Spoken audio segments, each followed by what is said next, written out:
یہ نماز تراویح اور تہجد یہ دونوں ایک ہی نماز ہے، دونوں ایک ہی نماز ہے۔ اللہ کے نبی صلی اللہ علیہ وسلم 11 مہینے تہجد پڑھتے گھر میں۔ رمضان کے مہینے میں حضور نے اپنے گھر والوں کو بلا کر، عورتوں کو بلا کر، صحابہ کو بلا کے جماعت کروائی اور پھر اس پر ثواب بتایا۔ مثال کے طور پر حضور نے فرمایا من قام رمضان ایمانا واحتسابا غفر لہ ما تقدم من ذنبہ او کما قال، کہ جس نے رمضان میں قیام کیا یعنی تراویح پڑھی، اللہ اس کے پچھلے گناہ معاف کر دیتا ہے۔ اب سنت موقعہ یا غیر موقعہ کر کے اس کو اپن ہلکے میں نہیں لے سکتے۔ کیوں؟ کیونکہ رسول اللہ صلی اللہ علیہ وسلم نے پورے سال تو اس کا اہتمام نہیں کیا جماعت سے، لیکن ایک مہینے آپ نے جماعت کروا کے یہ اہتمام کر کے بتایا کہ رمضان میں یہ عبادت اہم ترین عبادت ہے، اور اتنا اس کا ثواب بتایا جماعت کا۔ بعض ہمارے بھائی کہتے ہیں گھر میں پڑھنا افضل، لیٹ پڑھنا افضل۔ ہم یہ کہتے ہیں حدیث کی روشنی میں 11 مہینے تو گھر میں پڑھنا افضل ہے اکیلے، لیکن رمضان میں مسجد میں آ کے جماعت سے پڑھنا افضل ہے۔ کیوں؟ آپ گھر میں پڑھیں گے، جب تک پڑھا تب تک ثواب، سو گئے پھر ثواب بند۔ لیکن جماعت سے اگر آپ نے پڑھی تراویح تو حضور کا فرمان ہے اسی حدیث میں، جس حدیث میں 3 دن کا ذکر ہے، اور 3 دن کے بعد لوگ کہتے ہیں پڑھنا اب ٹھیک نہیں ہے، حضور نے 3 دن پڑھی۔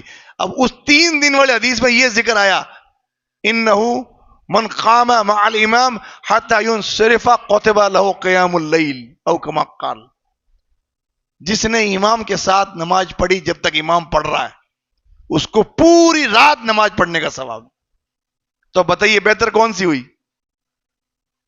اکیلے پڑھنے والی بہتر ہوئی یا جماعت سے والی؟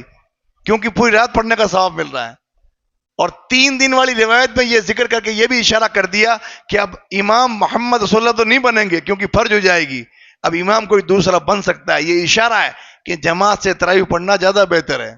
اور اس میں یہ بھی اضافہ کر لیں، جو کہتے ہیں کہ 3 دن کے بعد نبی غصہ ہوئے اور جماعت کا منع کر دیا، ہم نے کہا کہ نہیں، غصہ ہوئے ضرور صحابہ کے اس حرکت پہ جو کنکنی ماری، جماعت پہ غصہ نہیں ہوئے، اور اس غصہ ہونے کے بعد بھی مسجد نبوی میں تراویح بند نہیں ہوئی، کیونکہ اشارہ آپ نے دے دیا تھا کہ امام کے ساتھ پڑھنے والے کو پوری رات نماز پڑھنے کا ثواب ہے۔ لہٰذا مسجد نبوی میں اس رات 27ویں کو رات جو لاسٹ تراویح ہوئی تھی، اس کے بعد سے لے کے آج تک ایک دن بھی، ایک رمضان بھی ایسا نہیں گزرا جس میں تراویح کی جماعت نہ ہوئی ہو،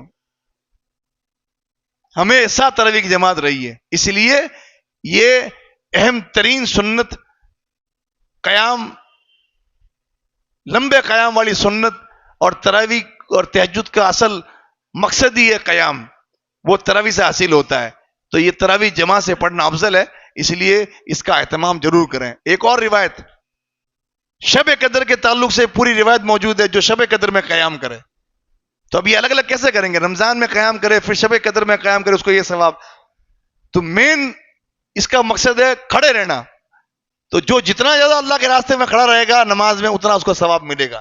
اسی لیے یہ تراویح جماعت سے پڑھنا مسجد میں افضل ہے، اس کا خاص اہتمام کریں۔